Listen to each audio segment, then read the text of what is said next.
Hey guys, whoa. Josh, a daily mountain bike rider here, and today is all about how to become a wizard at wheelie. Whether you've been biking for a day and you're 6 years old, or you've been biking your whole life, the one thing universally that is just awesome is wheelie. So here's my tip, my 5 tips for learning how to wheelie like a wizard. First thing is first, set up your bike for success. So often when I see people wheelie, they don't have good technique, and really it starts with your bike. Now, first thing that people overlook a ton is your seat position. If your saddle is way too high, it's gonna put you way far over the back of the bike, and it's gonna cause you to swing your hips while you try to pedal. So that's gonna take off your balance. Now, on the flip side of that, if you see in this video, having your saddle way too low makes it so you're way too squatted on your bike, and it makes it hard to pedal. And the key of wheeling is being able to pedal to keep that front wheel up. Now, what you want to do is you want to have your saddle, what I do is just 1 inch from the very top of where you would normally have it as you would climb. Now, important thing here, you need to sit on your saddle when you're learning to wheelie. And here's why.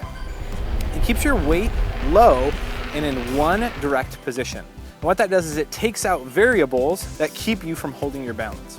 I see younger kids all the time trying to wheelie, and they look like me in this video where I'm up off the saddle and it allows my hips to move left to right, front and back, and it's really hard to keep your balance this way.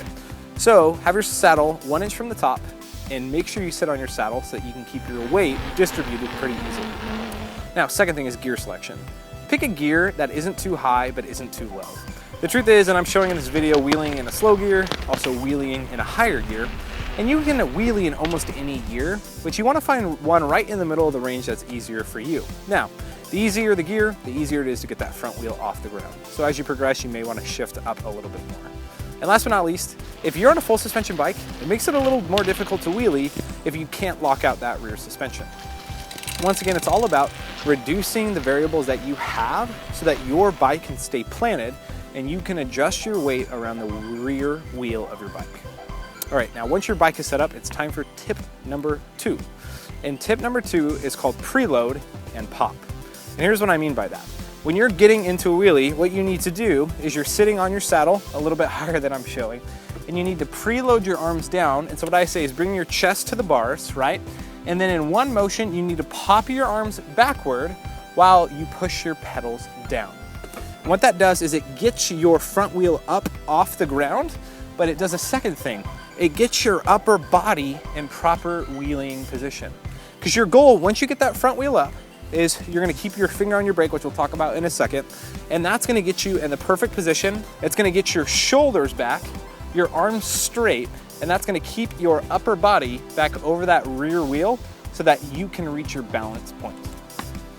And that leads me to tip number 3, which is shoulders back, eyes forward. What that does, like I said, is it keeps your weight back over that wheel where it needs to be. And our natural reaction is to look down at the ground that we're trying to wheelie over. But instead, by keeping your eyes up, just like if you were to balance on one leg without holding on to anything, looking off in the distance helps you keep your balance. Whereas looking down can get you a little shakier. So shoulders back, eyes up. Tip number 4 is pedals, brakes, and hips shake. The key to getting a good wheelie is pedaling so that you can keep your wheel up while also braking so you can feather your brake, and whenever you hit that brake, it's gonna put that front wheel back down. So you wanna pedal to get it up, brake to keep it back down, and then I call it hips shake. And here's what I mean by that. When you're trying to keep your wheelie, where your hips are left and right is what's gonna keep you from going to the right or to the left too far. Now, the second main thing that I see people doing is they can get their wheel up and they find that balance point, but they fall to the right or to the left. And that's what I encourage people, when you get up into that wheelie, just adjust your hips just a little bit to the left or the direction that you're not leaning towards. And shaking your hips left and right, and not literally shaking, just shifting, is gonna help you reach that balance point. So tip number 5, it's the one no one likes to hear, but it's most important. That's simply this: patiently practice. Practice always makes perfect, and when it comes to wheelings, I've never met a person who's learned how to wheelie like a wizard in a day. It takes lots of practice. And so my channel, Daily Mountain Bike Rider, is not because I make daily videos about mountain biking. It's because I go out every day and ride my bike. I do it in my neighborhood, I go out on trails, and I practice these skills. From bunny hops, to wheelies, to manuals, jumping, whatever it may be, practicing patiently makes perfect. All right, so those are my 5 tips. I hope you liked this video. If you did, do me a favor and just click that like button down below. If you want to hear more of my how-tos or my bike reviews, do me a favor and click that Daily Mountain Bike Rider logo in the bottom right-hand corner. That's going to help you subscribe and stay up to date on everything we have going on around here. All right, that's it for me. I think I need to go ride my bike today, so I'll see you guys later.